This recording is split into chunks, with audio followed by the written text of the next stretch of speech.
It is not about quantity, Yeah. right? I know I'm still providing value. That's the difference. It's like, if you don't show up and 10 people don't show up, because am I going to question the topic, the content, the output, or their busy schedule? Because I did my job. Yeah. And, I know that it's great value, but that's the work. So that's part of being an entrepreneur. It's scary. It's showing up when no one's showing up. It's having a vision so big that even when other people don't show up, like what you are meant to do. Those hat is always on, meaning Yeah. when I connect people, there's an intention. There's full-blown intention. There's a need that I know that one of the parties can fill for the other.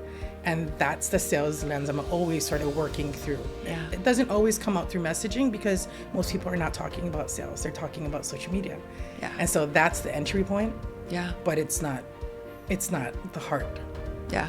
of the business. Yeah. The end result is going to be a sale. It's the sale. Yeah.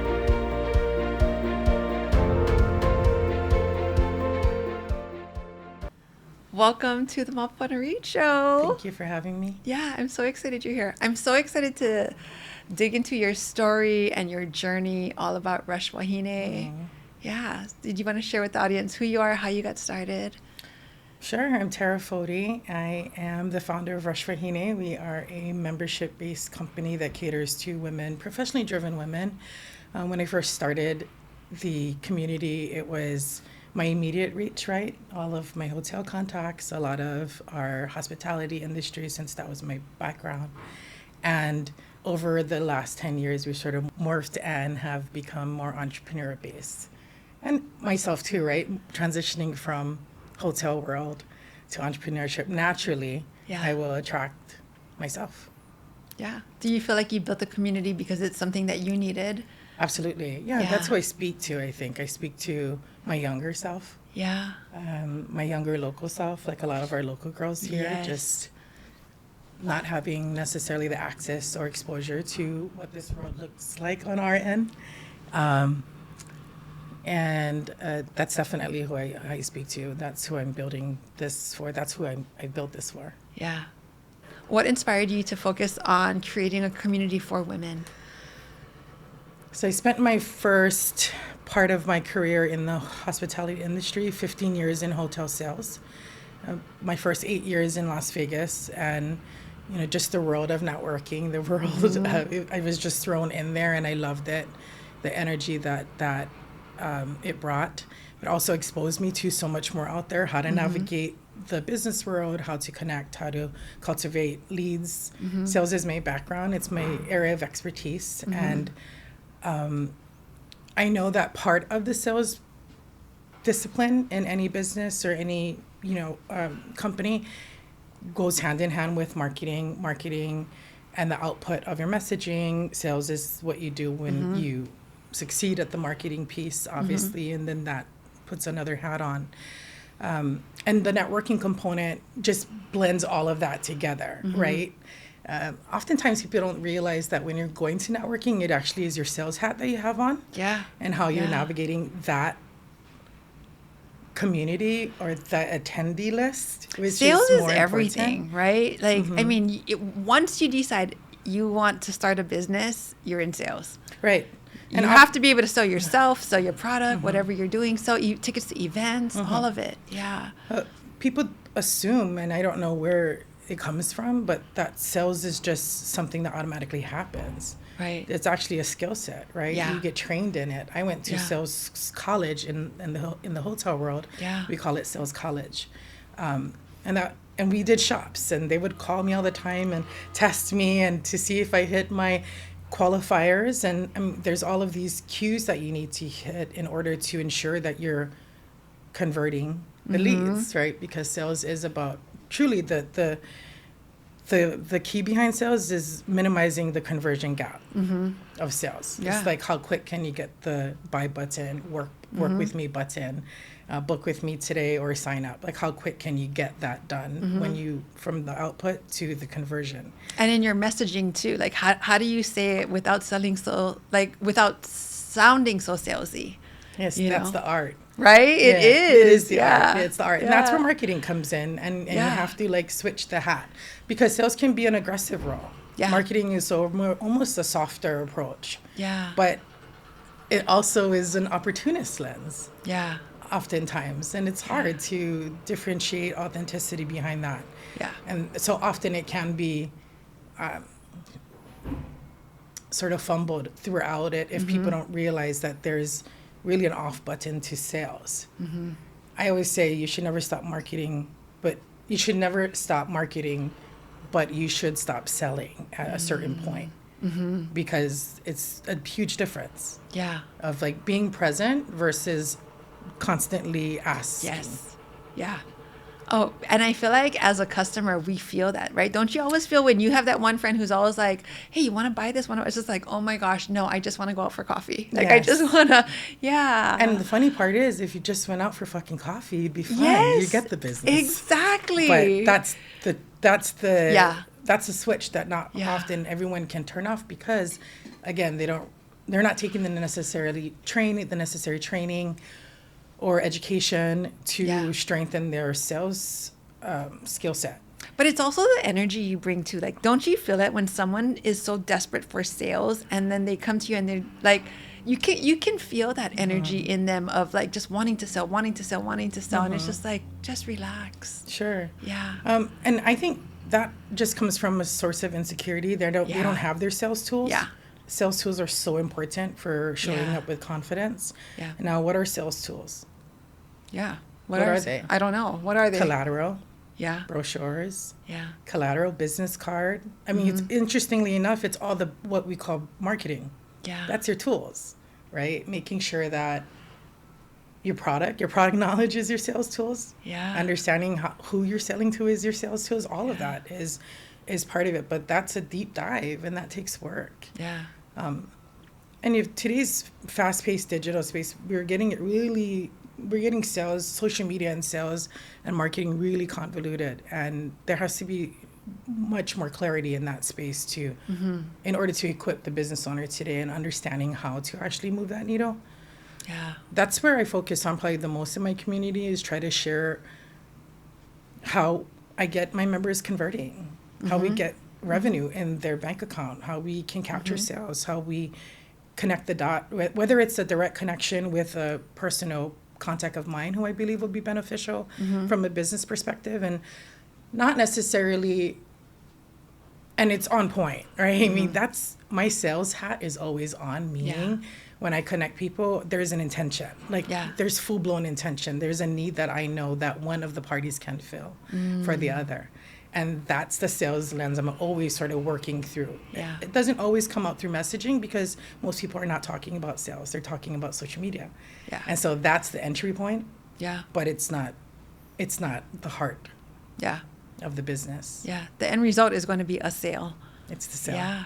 Yeah. So it's really getting, that education and or helping them set up the back end of the business to capture quicker, educating them on their messaging and output to ensure that there's a quicker capture and a quicker conversion, minimizing the ask phase of qualifying during sales, right? So oftentimes the drop of the sale is because the customer has questions, and no one's going to do the work into diving deep into your product. You're going to have to provide that anticipatory.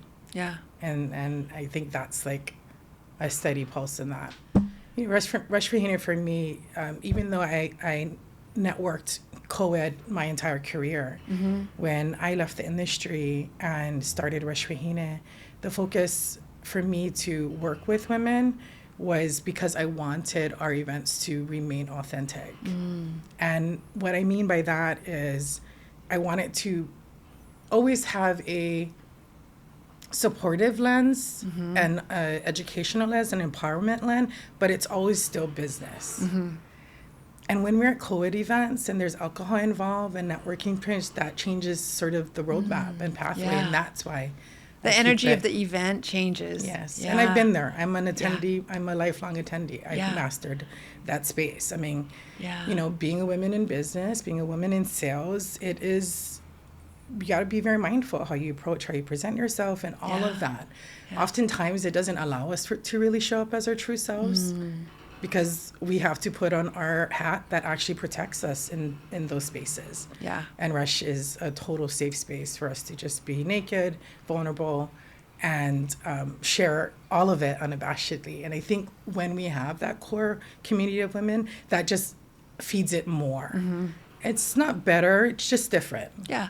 It feels, I think for a woman, it feels safer. It feels that you can let down these barriers. Mm-hmm. You could just kind of just come as who you are. And, you know? and not to, discount that men can contribute in that space. Yeah. But it has to be so focused. Yeah. It has to be the intention. You Yes. have to lead with that in a co-ed Yeah. space if that's what you want the results to be. Yeah. For me, I create the space so that I get what they need out of it, Mm-hmm. but sort of, just preventing any type of distraction that would make them feel like they're now putting on a mask in a sense. And we do that in co-ed spaces to protect ourselves and to walk, right. Yeah. And to remain professional. Yeah. Take me on the journey of Rush, Wahine. So it's been 10 years. You said 10 years, you guys just celebrated your 10 year. Yeah. We did. I saw it on social media. It looks so amazing. Yeah, it was beautiful. It was an interesting event. I think I shared with you previously that all of my events really cater to highlighting our members and local businesses. And for this event to really be talking about me a lot was really uncomfortable. Yeah. But I embraced it and I continue to, strengthen that part of my success, I guess. Yeah. Was to embrace it. But yeah, we spent the last 10 years really touching the different islands. We have membership throughout the state. Pre-COVID, it was amazing. Much different. I was flying to a different island every month to host the functions. And once COVID hit, it really allowed me to pause, allowed all of us to pause. And so re-entering the space 3 years or 2.5 years later was like, do I really want to? Like, it was really my opportunity to just shut the fuck down. Yeah. Yeah. And in those moments where you asked me earlier about wanting to pull the plug on life, I mean, that was really like, hey, now I have a reason. Yeah. Do I want to? You're like, we've already been shut down for like 2.5 years. Do I just want to be like, oh, well, it is what it is. Mm-hmm. Yeah. But when we relaunched and I put out the first event and we sold out, immediately I knew that there was still a need for me to be in that space. A lot of people are craving in-person events and community after being locked up, during COVID and stuff. Yeah. Mm-hmm. Yeah, I mean... Did your community grow during that time? During COVID? Or actually, like, right when COVID kind of settled down and people were able to, like, gather again, did your community, like, then grow even more? Yeah, I mean, our events continue to increase as far as, like, attendees count. Count is interesting, right? I mean, that's, I think, as an organizer, it can really fuck with you. No, yes, because I'm doing my event and this is my first one, and I'm just like, hang on to this roller coaster, buckle up. Yes, I mean, it's something I have to continue to remind myself is that, the attendees who show up are meant to be there. Yes, and it's designed. 100%. I always say to my attendees, you're here by design. Yeah. It is totally, I've marketed to capture you. Like, you are exactly where you're supposed to be today, and that's my output efforts. And it's a direct result of all of sort of the education and acumen that I share with them that they can then internalize, apply it to their business, and duplicate it if they see a need for it. Yeah. I'm a huge fan of, in-person events. I actually go not because I love it. I don't like it, to be frank. Really? No. You don't like to create it or attending it, or which one? Attending. Attending. I don't. Really? I don't like attending. Okay, why? Tell me why. Because I don't like to network. I mean, I'm not my ideal client. Okay. I am not her in the audience. Yeah. I go because I understand the necessity of it for business. Yeah. But I'm okay not meeting 100 more people in my life. I that's mean, true. Yeah. I love it. I get it. It's part of it. And I understand that's part of my success formula, but it's not my natural go-to. And I think, that's probably one of the interesting things probably that I could share about myself is the optics is that I am her in that space, but I am really different in my private life. Yeah. And also how I like to naturally network. I mean, I understand the need to do it. So I force myself every month Yeah. to attend other events outside of my own, of course, right? Yeah. Yeah. But it's not fun for me. Yeah. I go, I do my shit, I And get you're out. out of there, I get yeah. out. I mean, I go with intention. Do you feel I like go with purpose. Yeah, exactly. Like, I don't show up unless I know it's worth it. I do my homework, and I Yeah. tell everyone to do the same. Yeah. You know, when you're attending events, you have to go with a purpose. You have to go with a plan in order for you to understand what your ROI is. Yeah. Yeah. And I think that's where a lot of frustration comes in with people is they assume that attending will make that spark, and it's not. We're just bringing you here. It's your job to do the rest. You know, to do it's the your networking job. and It's meet your the people job in the room. To meet. Yeah. I mean, my events, I structure it to force that to take place. It's Yeah. important because there's a lot of wallflowers. I'm one of them. When I go to an event, unless I see people that I know, you'll find me just chilling. Same. Quietly. Yes. Yeah. Drinking a beer drinking something for sure. Yeah. But mainly I like to meet people more naturally Yeah. than anything. I'm a huge I don't like to be introduced to people generally. Like if we're out networking, people are like, this is Terra. I'm like, no, it's okay. I'll meet them. I always feel like I'll meet the people I'm supposed to meet in a Yeah. crowd. But those are the more I'm attending because I need to get out. I need to force myself Yeah. to get out. But the ones that I go with intention, I mean, I'm doing the back end work. And this is part of what I share within my community too, is how to really navigate the networking space. What does that look like? Pre, day of, and post. Like there's so many steps to it, right? One, what's the outcome and the goal of the event for yourself?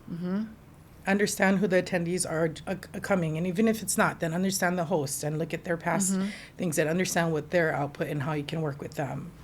Identify 3 to 5 people you want to connect with that you know are attending, and you Okay. make that fucking happen when you're there. Okay. And at minimum, if you walk away with just meeting them or swapping cards, that's the check. Yeah. But we have to have some check boxes when Yeah. we're attending events. We Do you can't just message show them up. after, like follow them on Instagram and be like, hey, it was great meeting you, or anything like that afterwards? Absolutely. Yeah. I mean, I don't really hand out cards anymore. Yeah.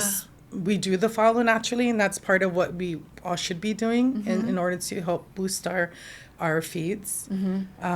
But the follow-up period is 24 hours Yeah. for the next business day, right? Yeah. So if you're attending on a Thursday, you follow up on Friday. Yeah. If you're attending on Friday, on Monday. Yeah. And then there's a process in that too. How do you follow up? Yeah. Yeah. How do you follow up? I'm learning so much yeah. because I'm hosting my first event. So for me, I'm like over here taking all mental notes. Well, I think when you're meeting people, I think this is important. When Okay. you're networking and you meet someone, and especially if it's someone you want to connect with further. Okay. One, active listening. That's sales 101. Yeah. Shut the fuck up. Right. Active Okay, listening. that's such great advice, because when I was doing photography and when it came time to do the sales at the very end, one of my mentors, Sue Bryce, she had said, shut the hell up. I mean, they know the price because you've sent it to them. Just shut up. They're in their brain. They're just trying to figure out how they're going to pay for this. Just shut up. Yeah. The Yeah. only person talking about the price is you because you're nervous about it. Exactly. Yes, but if you're proactive and shared it in advance, that's why I tell They people, know it already. don't worry about putting your prices online. Put that shit online. Yes. Because by the Yes. time they get to you, the sales, uncomfortable part about sales Yeah. is the price point when Yeah. you get to that. But if and it's then the online, objection. they've already seen it. They already know what to expect. It's like looking at a menu. They already it. know what's there. By the Yeah. time they reach you, they already understand what Yeah. their minimum commitment is, the Yes, investment 100%, is. yeah. Right? So, Yeah. sure, now we can talk about personalizing, whatever Yeah. that looks like. Yeah. But here's the sort of financial starting point. And now you're attracting those who are willing and ready, right? Yeah. If you're proactive about that Yeah. information and being anticipatory. That's part of converting quickly, is that we're not going to spend time answering questions. Go to my website. Yeah. Yeah. Like- it's all on there. And I have a lot of that inquiries. I get it all the time. Yeah. And I do the same too, by the way. When I ask, Yeah. well, how much are your rates, Mary? Go look online. Yeah. Yeah. I don't do it all the time. And Yeah. and I do respond and give my information, and then I redirect. So it's not saying that it's bulletproof. Yeah. But how often when you want to go look at big boxes, large corporations, that you get to ask them anything personal before purchase? Yeah. Never. Yeah. They don't care about telling a story. Yeah. They don't care if they connect with you. Yeah. They're just trying to make that sale. And they've built their brand so firmly, so strong that they don't need to worry about all this back end stuff. But at one point, they did.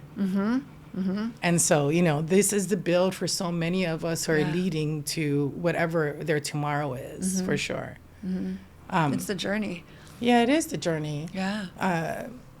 But understanding what the end result is so important. Yeah. Because that's because all if you of our don't have energy an end result, it's kind of like, what are you working towards if there's no end result? You're showing You up gotta have a today. goal. What is Yeah. my goal? Yeah. What am I doing here with you today? Like, that's important. That was what I was Yeah. reflecting on in the way. Yeah. Right? Is like, what is my message that I'm sharing with you, and leveraging and using your space proper, as we all should be doing. Yeah. Because you're providing that for us. So thank you. Yeah. Of course. Yeah. And I'm here to like learn from you, like you're 10 years in, I'm like not even 1 year yet. So like for me, like just being able to talk with you about events and take notes and stuff like that is like so helpful. Yeah. I think, everyone is fighting for an audience. Yeah. We all are. And we're fighting for each other's audience. Yeah. We share the same audience. Yeah. So, is there enough? Never enough. I mean, everyone thinks that in any industry, it might look saturated, but it's really how you create your own space in your niche and how you differentiate yourself in that space and believing it. And it's not easy. Yeah. It's not easy, like we talked about earlier. Some of my events were 20, some were, 60 plus. It's like you have to keep showing up. And it's a weird analogy, but, it's church. Yeah. Yeah. Church is church. It's going to be there on Sunday. When you started your events, so what did you start at? Like your audience was approximately what? My first event was the Old Lotus. Okay. And that is still Lotus in Waikiki at the Okay. end. And they have art in there now. And I would say, 90% were hoteliers and corporate contacts, because Okay. that's my world that was my whole career. And so it was interesting because, what was the goal there? And for me, I understood that the reason why I was starting Rush and started that event is to create that safe space that I was just a little maxed out in navigating in other spaces. We can push out all day small business, women own. But is it really?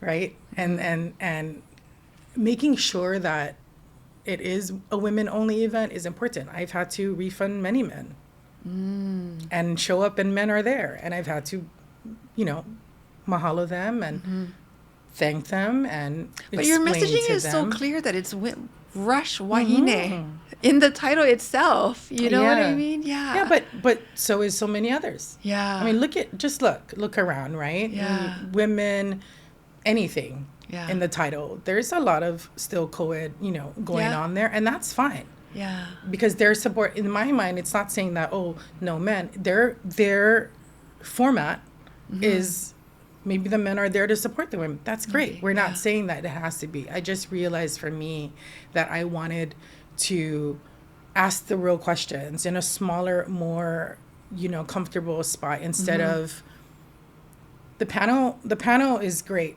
The panel setup and format for events and networking is great. It's needed. It's, able to get your message out to a larger group of people. But it leaves little engagement and real conversations that take place here. The real. At the table. Yeah. And that was important for me. Yeah. Is I don't want to be spoken to. I want to speak. I want to converse. I want to ask questions, and vice versa. And with different expertise levels too, and backgrounds. And that's what I really love. They think about the first and early on in the Rush, was seeing so many of the small businesses work with the large corporations and the hotels. And that for me was the glue. And it still is. We have hotel members. We have Marriott as a member of ours. So we still have corporate, State Farm's a member. We have corporate members. We're not saying we're entrepreneur only. I tag us as professionally driven, and that's all of us. That allows me, I feel like when I open it up to corporate, small business, entrepreneur, budding, a barista who might be considering it, that truly is where the gems are shared, right? Because You as an expert, me as an expert, people can tell me I'm savvy in this or whatever, or someone starting, I can still learn from her. Totally. I don't think you can learn from anyone. That's it. Anybody in the world. I always say this. You can even learn something from a homeless person. Yes. You can learn from anybody. Yeah. Yeah. So, opening up, I guess, that range of being like, okay, corporate leader, CEO woman. Yeah. Budding, want to get there maybe, but then have a passion. And because our space is changing now. Before, it would have been, okay, what's the upward move in the corporate sector, and how can we get leadership with you there? It's not like that anymore. Our leaders are remote working. Yeah. So we can take that principles and apply in the digital space, which is where we're all thriving in today, and really blend that and merge that. And that's sort of where I think my strength is as a leader in our community, is getting that message out to say, how do we take everything we know from the structure that is corporate America and apply it to our business, that we aren't doing that. We're one person trying to do everything, and we understand financially it's hard to get there. Yeah. You have to build, but that's where the sales discussions come in. How much money do you need to make to afford outsourcing? Yeah.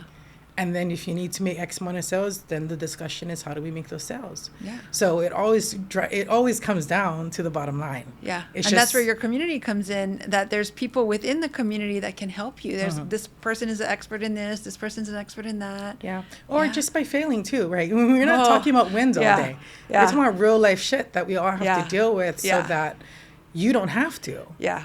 You got to be willing to fail and fail in front of people. And you got to be willing, you want it so bad that it is okay to fail, Yeah, and in front of people. And as sucky as that might sound, what are you more afraid of, failing or never trying? Yeah, exactly. Yeah. I mean, you are failing when you're not trying. That's for sure. Exactly. Or being in the same spot. A year from now. A year from now. Or even 6 months. Yeah. Tomorrow even. Yeah. In your early days in starting Rush Wahine, what was your biggest obstacle in your early days? What were some of the challenges that you faced? Probably the challenges I still face today, which is the consistent support that you need to build. Okay. And what I mean by that is, oftentimes when you're working by yourself, you can get through it, but it's a whole nother thing when you lead. Yeah.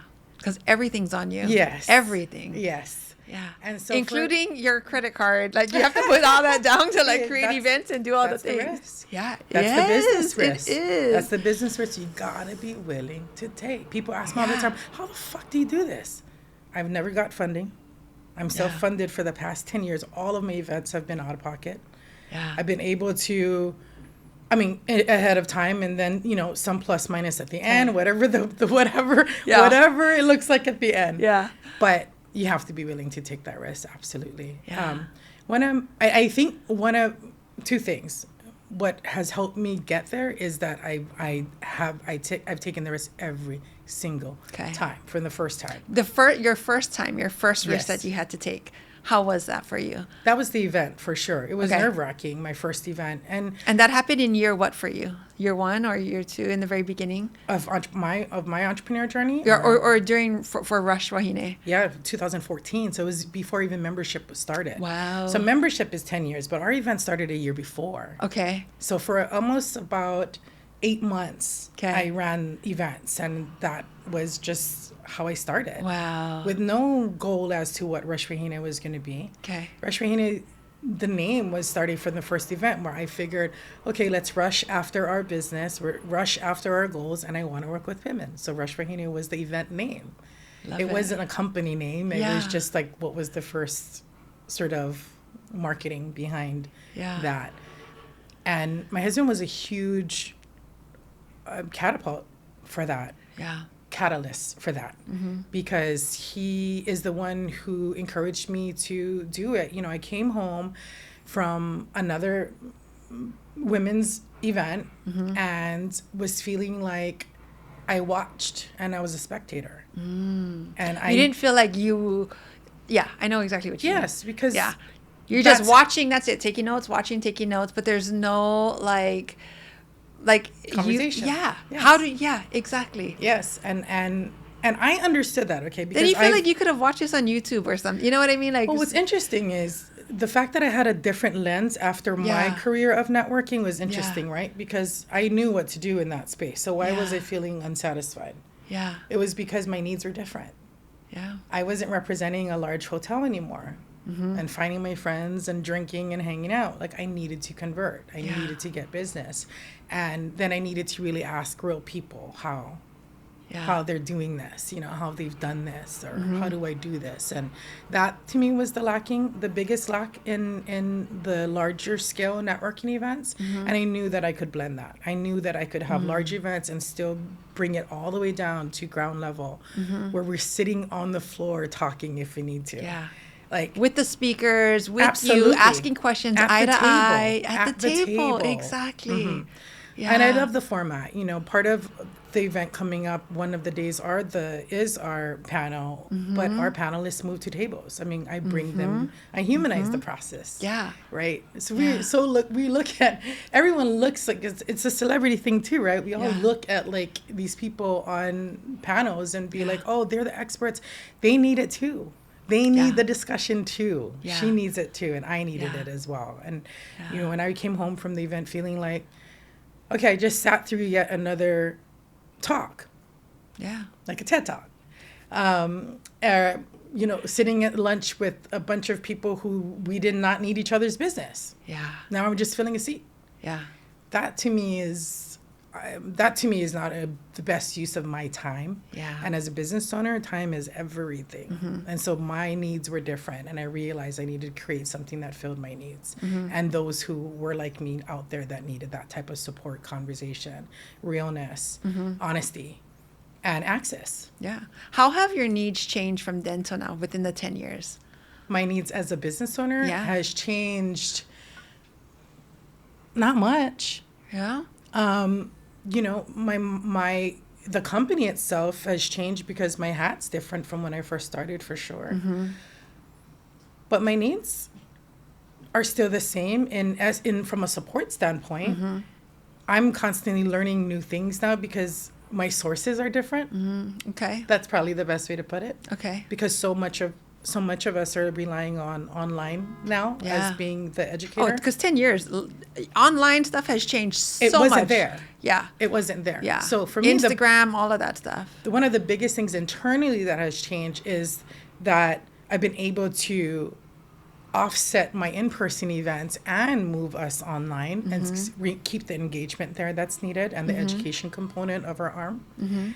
Whereas I would have to do those every month in person. And that was really tough, just on the build end, right? Yeah. The output, the planning, the risk, the monetary risk involved. Yeah, because you have to find a location, all that stuff. Yeah. Yeah. And I've done it, so the different formats of engagement for us over the last 10 years, so many different ways, right? Monthly workshops in person, breakfast, one spot. The next year, rotating every fucking event. Then I'm going to Big Island. Then I'm going to Maui. And we're using all their venues. I'm working at hotels. And I'm working at small businesses to make sure we share the light in that space. I've changed so much of how we engage. And for me, that's my version of success is that I can. Is that I can shift what makes sense for me today. And I can shift what I know my audience needs and to their needs. And not everyone can do that. Yeah. Yeah. What was the biggest hurdle for you that ended up being your biggest blessing? Whether personal, in business? I mean, I think, starting off in business is tough. I mean, I struggle today. We all do in our own ways, whatever that may be. Financial is always a big hurdle, of course, not having that going from, the 2-week paycheck for your entire life. Stability. Like this business is punch out. Unstable. It is like you have, it's like that. Sometimes I think to myself, why the heck would I have left my photography for this? Like, yeah. And I think that oftentimes when you are still in this space, that'll always be the question. Because what happens when you find, that when you strike it big, you're not part of it anymore. Yeah. You get further and further removed from the process. Yeah. And now everyone else is doing it. And that's fine because that's what structure looks like. Yeah. But having that feel and want to, am I going to do this? Am I going to not? That I think is what keeps me going. I don't want to ever be comfortable. Oh, yeah. I never want to be like, I got it, or it's fucking easy, or it's no big deal Yeah. anymore. Like, once I get there, I don't need to be here anymore. In Totally. this space. I want to always feel like, oh, shit. Yeah. Yeah. I mean, because at the end, it's I'm exciting, like, but at the same time, it keeps you on your toes. It That's keeps it. you growing. When you stop learning and stop growing, for me, I think that's the end. Like, I just can't. Like, I always want to be in the arena. Like, get me in the arena doing stuff and get me in the arena with people doing big things. Yeah. So the question for you is, why would you leave your photography versus here? Well, you're learning here. Yeah. And, if you see that as part of your currency, then you're succeeding. And understanding the different currency is massive. That's probably the biggest thing for me, is understanding that monetary is not the only currency. And so often that's what we equated success as. And as small business owners, if our account is not green, then in our mind we're failing. Yeah. When you're working for a company, they review every year. They tell you if you're doing great. I don't care if it's good, bad, or indifferent. They're talking to you. They're telling you what you're doing and trying to keep you on a certain roadmap for themselves. You're just part of it. Yeah. But they need to meet their numbers and their KPIs. They need to make sure they're doing their processes. And when we work for ourselves, we don't have those built in. So who's telling us we're doing a good job? Exactly. Our bank account. Yes. Who's The telling sales. us we're doing great? The sales. Yeah. Who's telling us we're failing? The fucking no likes, the quiet fix. But like The social sales media is again, our report card.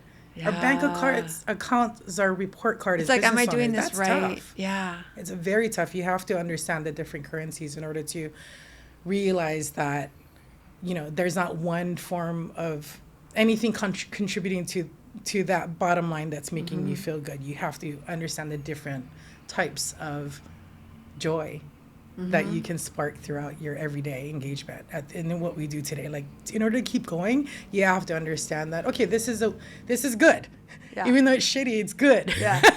But that's a lot of self-work. Like, this is what I signed up for. In my career, I knew I was doing well when I hit my numbers. I knew I was doing well when I got my bonus. I knew I was doing well when I closed the deal. Yeah.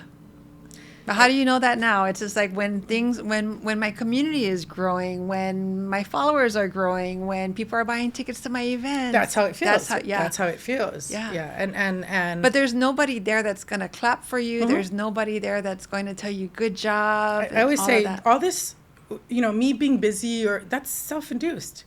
Yeah. Me being stressed about not posting today, that's fucking self-induced. Yeah. No one's waiting for me. Yeah. And guess what? If I don't post, no one's going to ask me to do it either. Yeah. And if I cancel the event in July, no one's going to question me either. Yeah. So you that are your has to own be boss. within. It's all you. That's within. Yeah. I got to believe that I do great. I got to believe my self-worth. You got to clap for yourself. I got to clap for my fucking self. I got to take my rest. Yeah. I have to check out all for myself. Yeah. Like, no one's going to do that. Yeah. Was there ever a time you felt like you wanted to quit? Oh, yeah, every day. Yeah. Every day it's like, why am I doing this?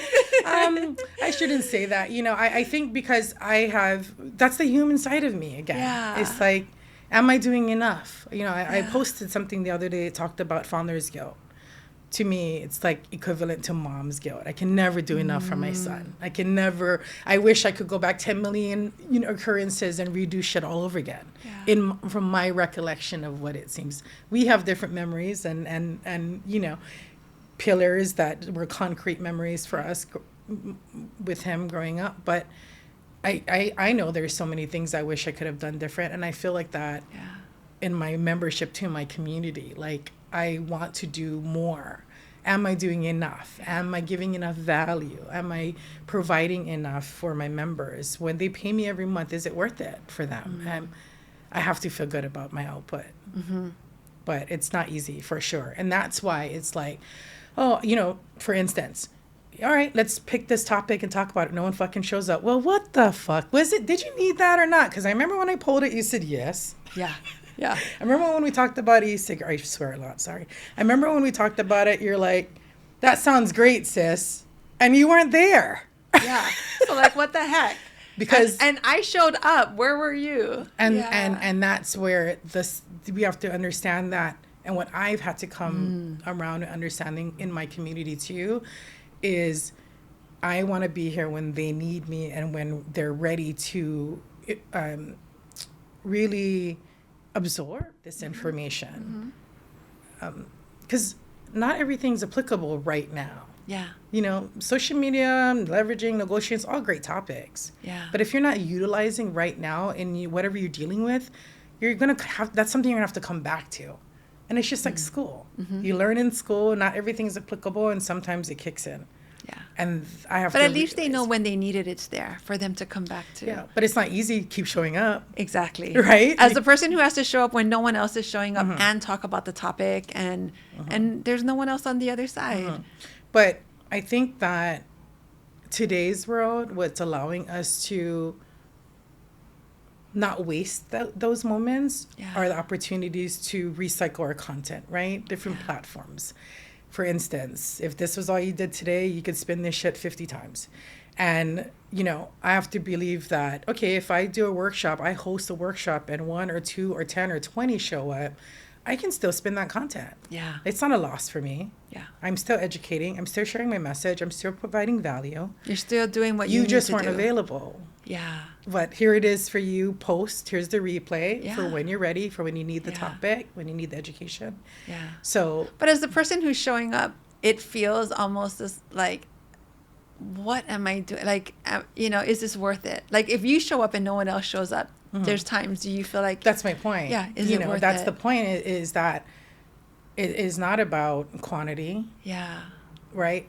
I know I'm still providing value. That's the difference. It's like, if you don't show up and 10 people don't show up because am I going to question the topic, the content, the output, or their busy schedule? Well, fuck it. I'll put it on them. Because I did my job. Yeah. And, you know, I know that it's great value, but that's the work. So that's part of being an entrepreneur. It's scary. It's showing up when no one's showing up. It's believing when no one else believes. It's having a vision so big that even when other people don't show up, like, you know what you are meant to do. Yeah, I mean, and we're not talking Delulu. Right? Yeah. That's a whole a whole nother level. Yeah. But there is some form of it. Absolutely. We have to be a little Delulu in this space to say, you're doing great, sis. Yeah. Keep showing up. Yeah. Because who else is going to tell me that? Yeah. And so, you know, I have to really believe that. And that's in any business. That could be an event. That could be like selling whatever. If you sell candles and you take your candles to the market and nobody buys your candles or whatever you want to sell, you know? Yeah. And so, which makes intention and purpose that much more important. Yeah. Because when you go to a market and no one buys your stuff, I hope you're catching content. Yeah. Exactly. I hope you're still talking about it. I hope you're still posting it later. Don't throw in the towel. You know, just keep going. But the ones who are sitting down behind the booth on their phone, that's the ones who are wasting their own time. Yes, I see it all the time. That's right. I see it all the time. Like, you pass by and then they're just like, they just don't want to look up, or they. And this is what I teach in sales. Don't stand behind the table. Get in front of the table. And that's what I teach in sales is presentation at the market. Yeah. Pre, day of, and post. Like, what are you doing to capture? How are you engaging? Because the thing is, nobody knows that you didn't sell anything but That's you. right. People are walking past. They're not thinking like, oh, she didn't sell anything. People online, maybe if you posted that, I have this event or whatever, nobody knows. No one knows. Nobody's going to know. You. Yeah. That's the thing. It's like, same thing about online workshop, right? I can host an online workshop. They don't show up. I'm still going to record it. Yeah. You don't know. I'm still giving the same value. Even when you replay it, nobody knows, even watching the replay, that nobody showed up. So I want to share that out loud because to encourage others who feel like the physical quantity is the value behind that and the worth. It's not. It really is you continuing to show up and share in whatever space that you think you're providing service in. Yeah. And even when it's hard. Even when it's hard. Especially when it's hard. Yeah. And just know that you're going to have a lot of hard days. Yeah. Yeah. And it's hard because financially if it doesn't pan out financially, and this is why there's venture capitalists, and this is why there's funding in certain industries or Mm-hmm. certain markets, because we cannot pinpoint ROI in service-based businesses. Yeah. Okay, so You got to believe. now we don't have, the tech side on our side when you're not a tech-based business, which is Yeah. why there's so much funding behind that. They can quantify it. You can't necessarily quantify in all we do, what you're doing right now, what I do for our community, unless, I can surefire the system, which is never going to be. Look at our celebrities who are doing concerts now. Everywhere is all quiet. They're fighting for tickets where they're really accustomed to selling out ahead of time. Mm-hmm. So the attendee lens is shifting in what they see of value too. For me, it's like ensuring that there's takeaways, there's connections. To me, that's major. Meeting somebody new at an event.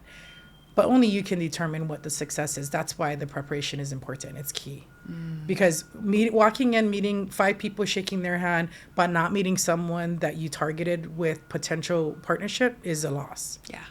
Go in with a plan. Go in with the plan. You walk out with that one business card, you know that. Because if you look at it and say, I really want to work at Mapuana, for what do you want to do with her, right? If I do that, I go to an event and I know you're going to be there. So I'm going to find you and I'm going to at minimum connect. Hey, I wanted to just meet me. Let's grab coffee. Yeah. That's the win. I can leave after. You see? But if you Yeah. go in without that, you're just like, well, You're blinded, like you don't have a plan. if I don't know if I meet anyone tonight, I don't know Yeah. if maybe, and then you walk on and you're like, I don't know if that was successful. That's the person sitting behind the desk. You know what I mean? Like at the market on their phone, like no plan. Yeah. Yeah. And that's a learning opportunity, right? We're not saying that it's wrong. We're just saying that there's a better way to do it if you want to sell. Like, we're not there to hang out, sis. We're there to make sales. Like, come up with a really strong plan. Yeah. Like, be ready for it. Like, that's what everyone's doing that. Every marketing campaign, you have everyone at the table talking about their approach. So what makes us think that we can show up any differently, as a small business owner? We have to do the same thing. It's just not as accessible or structured. Hence the need for community and education around that. Yeah. Because doing it by yourself is really tough. I always feel like working from home is great. Like, everyone's like, oh, it's so awesome you get to work from home. Sure. I mean, I'm totally limited in what I'm learning too, by the way. Yeah. I have a hard time working from home because I'm thinking, like, I got laundry. Did I thaw out the chicken? Did I cook the rice? Like, what time are my kids coming home? It's just like, I got too much stuff happening. Yeah. And that's why it's like, I miss the structure of work. I hate work. Yeah, sure. exactly. Fucking hate a meeting. I hate a meeting with passion. Yeah. I hate But rules. it's structured. I hate you're rules. in the room. Don't tell me any rules. That sucks too. That's the thing, though. Like, I think, honestly, like, building a business, like, I know for myself, I cannot be controlled. Like, I cannot have somebody tell me, you have to be here at this time and this time. Like, I'm not a person that likes a lot of rules. I'm not a person that can be so controlled. Like, you are telling me when I can eat, what time. Like, I get it. Like, we have to be here at a certain time. But, like, I don't know. There's just something about being so controlled down to, like, you eat at this time, you are done at this time. Like, I'm like, yeah, I can't do that. Yeah, I mean, you have to, right? You have to in large operations. Yeah, you totally. gotta. Yeah. Time management Yeah. is everything. Yeah. But again, we're limiting ourselves. For me, working by myself and home or otherwise. Yeah. Just if I'm only teaching myself I'm only consuming what I'm putting in front of me. Yeah. If I'm not forcing myself to be around others who's going to teach me. That's why I missed the water cooler talk. Yeah. Because I was learning. As much as you didn't realize, I didn't realize it then. It was just gossip and shit. Talking about a client. Even if you're talking shit about client, guess what? The other people around you are learning what not to do. And so Exactly. that's the limiting part of working by yourself is even though the conversations aren't structured, you're not having any unless you're putting yourself out there to continue growing, meeting new people, having different discussions. And that's really tough when you're stuck behind your laptop working on SOPs and responding to clients on your own. It's just a lot to do. I mean, I say all of this while I still have another business. So, in real estate, which is like time That's like massive demands on time versus Rosh Wahine. Yeah. So therein lies my different currency of my energy spent. Yeah. Where do you see Rosh Wahine in the next maybe 3 to 5 years? I see Rosh Wahine in our sister cities. Oh. I see Rosh love Wahine that. bringing culture, bringing connectivity and home in our sister cities where a lot of us have moved to. This is something that I've always known I wanted for Rush beyond what we call legacy. Yeah. Is having spent, X amount of years on the mainland myself and then coming back and then feeling more of value. Like we talk about that all the time, right? Price out of paradise, having our people leave because they can't find work here and bring in people who are from maybe the mainland who they see of more value. I'm a product of that myself. And upon my return to the state, I was valued in a way different light than I was when I was leaving. It shouldn't necessarily be that way, but it is what it is. And I gained great experience through that. And I know that I have grown and my value and my expertise has completely increased because of that exposure. But what would that have been like if I were able to discover that here? Yes. And for me, it's like really twofold, right? Bringing community to our sisters who are in Vegas. Sisters are in Washington State, Seattle, sisters in San Diego, Arizona, our sister cities, where so many of them are now starting businesses on their own and they reach out to Rush all the time. And we have members in different states. I always feel like, again, founder's guilt, like they're not here. So I always feel like they're at a distance. Are they finding value in it? Yeah. But if they show up, then the answer is yes, I have to be okay with that. I see Rush, being a home to our sisters who had to leave and who have left in other states. And still feeling connected to home. Yeah. And secondarily, seeding the next wave of women entrepreneurs through helping, T1 schools and students who aren't necessarily have the roadmap to get to their next step, but they might have a business in mind or a passion and, want to be able to help bring them to through their journey without them having to leave like I did. Yeah. And so really equipping them at, junior year or senior year so that before they get to college, they have something in mind, and not to replace college, but to really create foundation so that they don't feel like they have to go. Yeah. Because again, while I appreciate my experience having been on the mainland or the continent and then coming back home, I know that that's what shot my value up in my resume. But, I wish that it was more of a mentorship and more of a home here for me to do that here and still find success. I love that. Well, I'm excited to continue to see the journey of Rosh Wahine and where it goes from here. And for you too. If someone wants to connect with you, where do they go? At Rosh Wahine on Instagram, our website, of course. And then our future events. We have 4 events throughout the year, 1 each quarter in person. As you know, our next major one is in July that we're pitching. It is the first annual retreat for Rosh Wahine. I love First that. annual business retreat. It is a 2.5-day event at the Waikiki Beach Marriott, our partner this year and our member. And my vision for this event is to create a home for us to have something like this and come back to year after year. Oftentimes, we're either flying out for these conferences and then sort of falling in line with what that culture looks like. I think we have a huge opportunity here to share our culture here from a professional lens with women and how to navigate that space. I really want to use this event to educate how to best practices here in Hawaii if you want to run a business here and work in this space. And it doesn't mean business owners only, but even leaders who come here in a management position, like what's the transition and meshing with your community? That's a huge culture learning curve. Totally. And so the way we do things is so very different from, the way other cultures do stuff. Yeah. Infusing a lot of infusion of our culture throughout the event to make it home. Yeah. That's a big part of my goal there.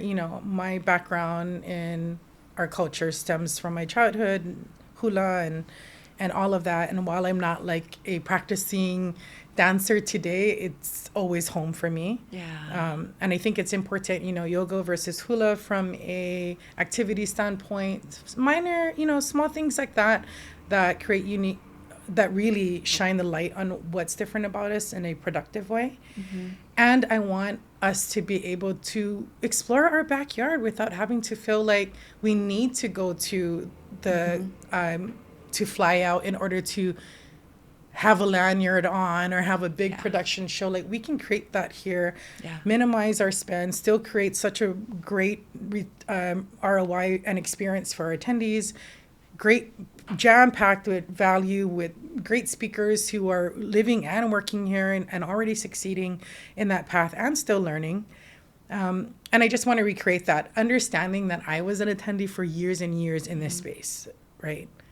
From a conference attendee lens to an organizer. Okay, so one more question about events, because I'm learning so much from you, seriously. If you could go back and tell yourself something, what would it be? Because I am that one person. I am the person you was like 10 years ago. So give me some advice for building this event? From an organizer lens? Yeah, or from both. Sure. I think from an organizer lens, give yourself grace. Okay. Have a vision, but be flexible. Okay. And always ensure that while our attendees, we're there to serve the attendees, that you also need something out of it. Okay. And oftentimes I think organizers leave themselves out of that. Okay. But what's the point? Yeah. What's the point? What do you feel like you get out of it? Membership. Okay. That's what I'm Community. growing. No, membership. Oh, of them. That's what I'm growing, okay. right? I have that. That's my product. Yes. So if I go out and do an event to non-members and with non-members and members, my goal is to boost membership. Okay. However that comes out throughout the different forms and different types of event, that's always the goal from a financial standpoint. I know that I'm going to grow business-wise. So you have to identify what that is, right? For you, what do you want out of it? And I'm not saying it always has to be monetary, but it is financial output. Yeah. Right? So it comes right back to it, sales. Back to sales. Yeah. So understand what you're getting out of it first and foremost, because you at the end as an organizer, when it's POW, you're going to have to check that box of success. And so that has to have something there to fill. And for attendees, show up with an open mind, with clarity. I know you can spark clarity out of there, but clarity before you arrive is as important, because it helps to navigate that space without a big question mark in your head. Because when you show up with intention, you are on a road, you are on a pathway. So whether you're showing up and saying, hey, today I'm just absorbing and I'm listening. Whether you're showing up and say, hey, I just want some nuggets to take away how to grow my business. Or I just want to meet new friends. Whatever that is. Yeah. Everyone has to have your unique need out of it, but identify it. Don't just show up and hope that it's fun or hope that it works out, because don't go in it blind. Who's going to identify success for you if not yourself? Yeah. So whatever you're, from attendee side and a host side, is really understand what the ROI is on your energy. That's probably key. Of course, have your tools and know what you're talking about real quick. I mean, we have 20 seconds of someone's attention. So if you don't necessarily are able to get your elevator pitch out right away, just make sure that there's a intentional connection. And if you realize too that that's not necessarily someone you can do business with, but maybe they're cool, then that's what you get out of is a friendship. To me, friendships from my community is the bonus. Yeah. That's the bonus to me. Yeah. All my girlfriends that I made years now of our membership, we're like real friends now. That's just a bonus. Yeah. And that's how I felt about work always. I never went to work to make friends. I went to make my money. Yeah. And any friendships that came out of that was just a bonus. Yeah. And I feel that way about my girlfriends now today. And even different is that, we all have our friendships from when we were young and what those types of dynamics look like. And friendships that are generated through business and through this business lens is a whole new level. Yeah. Not better or different. not better or worse, just much different in the way that we contribute to each other's lives and our energy spent. I love being able to talk story and then just shut up and work together and go out and network if you need a buddy, to go with. Like having a girlfriend in business is so important to us continuing to show up and be our best selves, even if for each other. Yeah. I love it. Thank you. My Thank you pleasure. so much for being here. Thank you for sharing all that you did. I seriously learned so much from you. Thank you. And thank you for providing this space. And I know the pivot's real. It is, girl. I'm gonna Scary, real. Put Yeah. the Depends on. If you Yeah. want to start a business, it should come with a pack of Depends. Well, you're here, right? You're Yeah. here today, and Yeah. you have several more going on. This is just a start, but the consistency is key. Yeah. And just continue to show up like Thank you're doing you. right now. And even if it doesn't make sense, right? Like Yeah. sometimes we don't always have that end result in mind, but just keep showing up. You're going to do great. Such great advice. Thank you. Thank you. Thank you so much for tuning into the Mom Want to Read show. If you enjoyed this, please subscribe and share this with someone who is also maybe hosting events. All right. See you in the next episode. Ahoy ho.